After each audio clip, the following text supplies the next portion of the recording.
Usapang pangulam tayo ulit. Kung masyado pong mabigat sa bulsa ang presyo ng baboy, pwedeng-pwede naman pong manok naman bilang alternatibo. Live po mula sa Mutyan, ang Pasig Mega Market. Makisili po tayo sa pamamalengke ni Nyora at Nora. Nyora, Mami Chiki, kamusta po? Good morning! Good Where are morning you? sa inyo sa studio. Ay, ako nandito There you lang. are. Hinahanap ko si Nora. Kanina pa kami nandito dahil dito kami sa may manok. Ay, si Nora! Ako na pala. Sabi sa'yo, di ba, manok tayo ngayong gabi? Oo, manok ikat yan na ihanda. Ayun! Oo, hinanap. Sabi ko sa'yo, kailangan natin nung price list para ma-share natin sa kanila. Magkano na ba ang manok ngayon? Matag ko na imo, ma. Lurad, duman nga ni dito. Ayun na pala. Oy, thank you, thank you. Okay, Nora, sabihin natin sa kanila ang magandang balita.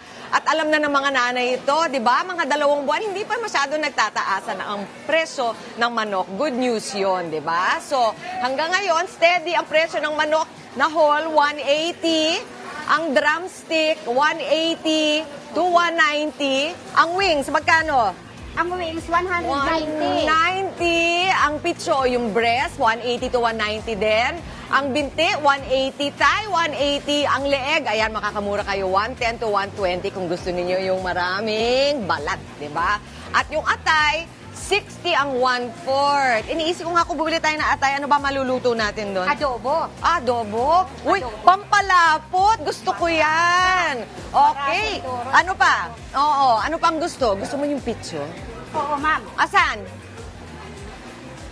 Ayun. O sige, mamili ka dyan mamaya. Kukuha tayo kasi sabi nila yan yung healthy. Di ba, Nors? Okay. Oo. Tapos, singit ko lang. Uy, alam mo ba? Ito ang gusto nating ibalita sa ating mga manonood. Ang kamatis, yun ang medyo nagtaas.